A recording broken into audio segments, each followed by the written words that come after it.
Alguns homens ficaram marcados na história não pelo seu nome verdadeiro, e no caso de Edward Take, pelo seu apelido Barba Negra, o pirata mais famoso que navegou pelos mares.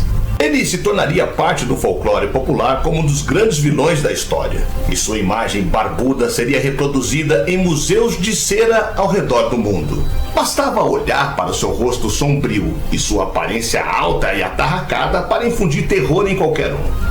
Usando um chapéu de tricórnio com penas, ele gostava de intimidar moradores estranhos, exibindo suas espadas, facas e um conjunto de 3 pistolas de diferentes calibres. Ele amarrava uma lanterna em seu chapéu e acendia ao entrar em combate, dando a sensação aos inimigos de algo sobrenatural. Seu olhar era aterrorizante como o do próprio diabo. O pirata cinematográfico Jack Sparrow era um cordeirinho inocente perto dele. A popularidade de Barba Negra disparou após a sua morte, celebrada com o fim de uma grande guerra. Presente em animes, séries e filmes, o pirata Barba Negra é bem conhecido na mídia. Mas será que realmente ele existiu? Eu sou o Sidney Góes e você está no passeio. Vem comigo, que no caminho eu te explico.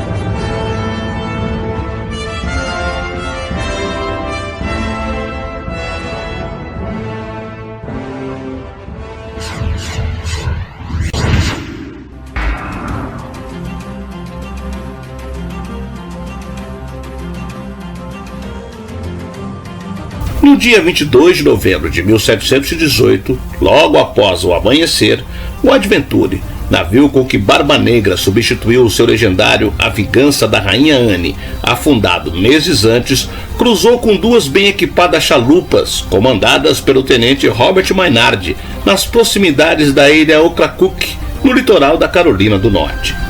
Sem interesse em confrontos com as forças da coroa, Barba Negra sinalizou para que seguissem adiante. Mas ao saber que ele era a razão da expedição militar, o capitão não recuou e desafiou os homens do rei.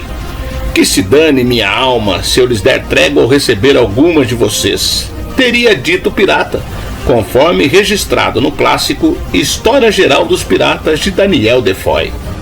Ele acabou vitimado por 5 ferimentos de balas e 20 golpes de faca e espada, após uma intensa batalha contra 8 homens da marinha inglesa. Desde então, sobram dúvidas e polêmicas acerca de Barba Negra e da sequência de acontecimentos que levaram à sua morte, das quais a verdadeira identidade do pirata, provavelmente nascido em Bristol, na Inglaterra, no ano de 1680, é uma das menos instigantes. Sabe-se, por exemplo, que o seu nome era Edward, mas o sobrenome que era grafado, Take, Chak, Chake, Chick, dependendo da fonte, provavelmente foi alterado. Uma prática comum entre os piratas nascidos em famílias com alguma posse, para evitar que recaísse sobre o clã o peso de ter um dos seus membros ligados à prática de crimes.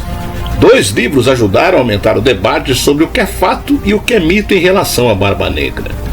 O primeiro deles é o do historiador americano Kevin Dufus, Os Últimos Dias do Pirata Barba Negra, lançado em junho de 2013. Polêmico, Dufus, que se apresenta como uma espécie de Indiana Jones da vida real, devido à sua paixão em solucionar enigmas históricos, usa boa parte de seu texto para endossar a tese de que o ato que resultou na morte de Barba Negra foi ilegal. No livro, ele explica que a ordem para que o tenente Maynard capturasse ou matasse Barba Negra partiu do governador da Virgínia, Alexander Spotswood, que não tinha autoridade legal para ordenar ações na Carolina do Norte ou em qualquer outra das colônias. Na época, as colônias não apenas eram independentes umas das outras, como obedeciam a diferentes modelos de governo. A Virgínia, por exemplo, era considerada uma colônia da coroa, extensão do reino e governada pelas leis da Inglaterra.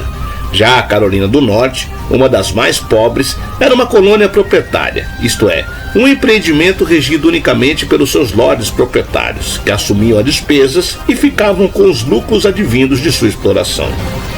Duffus vai além e afirma que a estratégia clara por trás do procedimento de Spotwood, com o apoio de alguns fazendeiros locais, irritados com a concessão por parte do governador da Carolina do Norte do perdão pedido por Take, era de demonstrar que o governo local era incapaz de proteger os seus colonos e que resultaria na anulação da carta de cessão e no retorno da colônia às mãos da coroa britânica. Para Duffus, a situação tratou-se de uma tentativa de golpe de Estado que fracassou.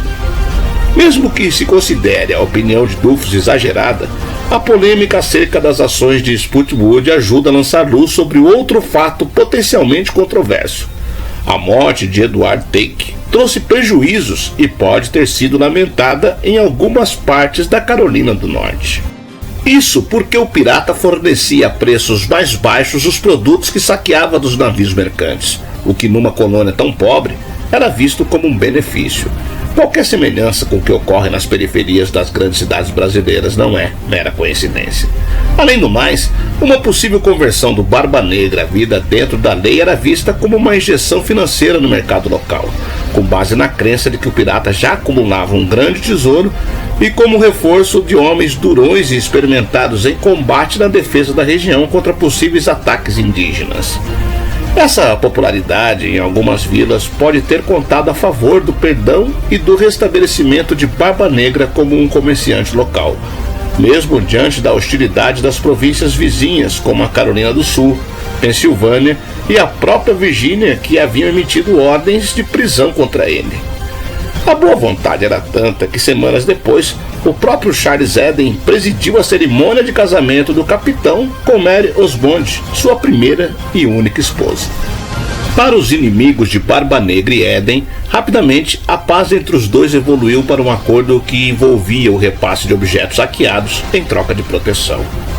Com ou sem o acordo, a retomada dos saques a bordo do Adventure ao longo do segundo semestre de 1718 enterrou de vez as possibilidades de um Barba Negra arrependido e aceito pelas outras colônias e pelos adversários do governador.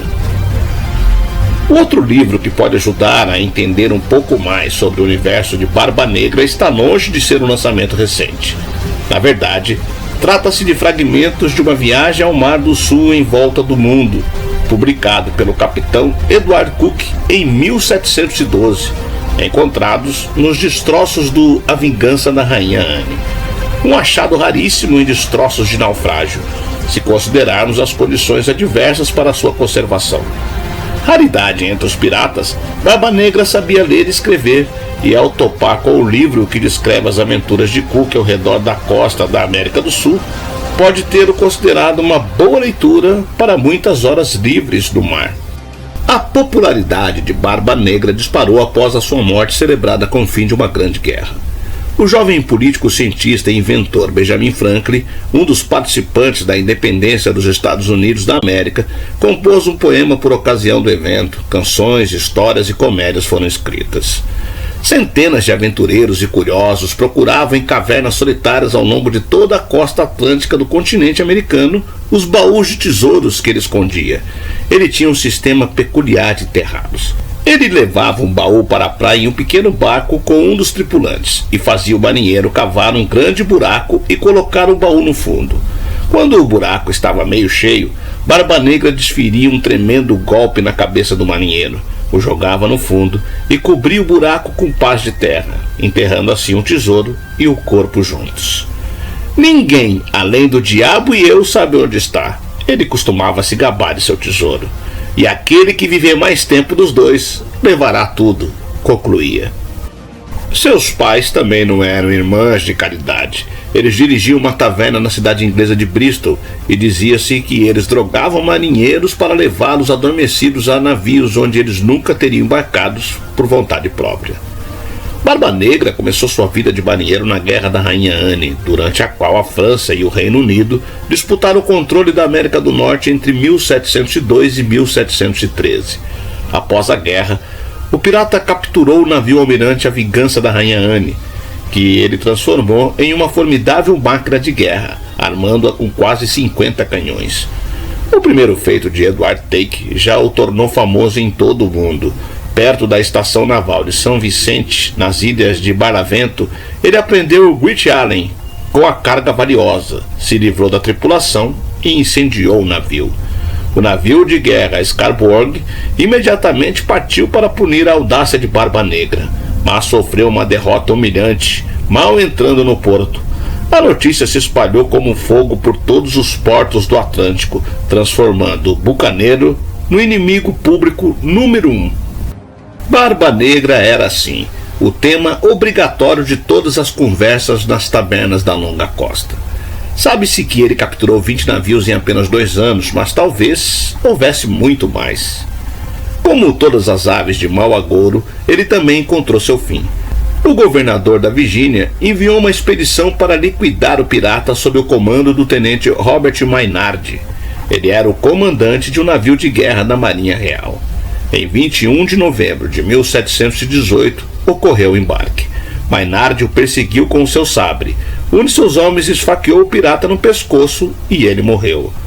Os homens de Maynard finalmente contaram 5 tiros de pistolas e 20 cortes de alfange no corpo de Barba Negra.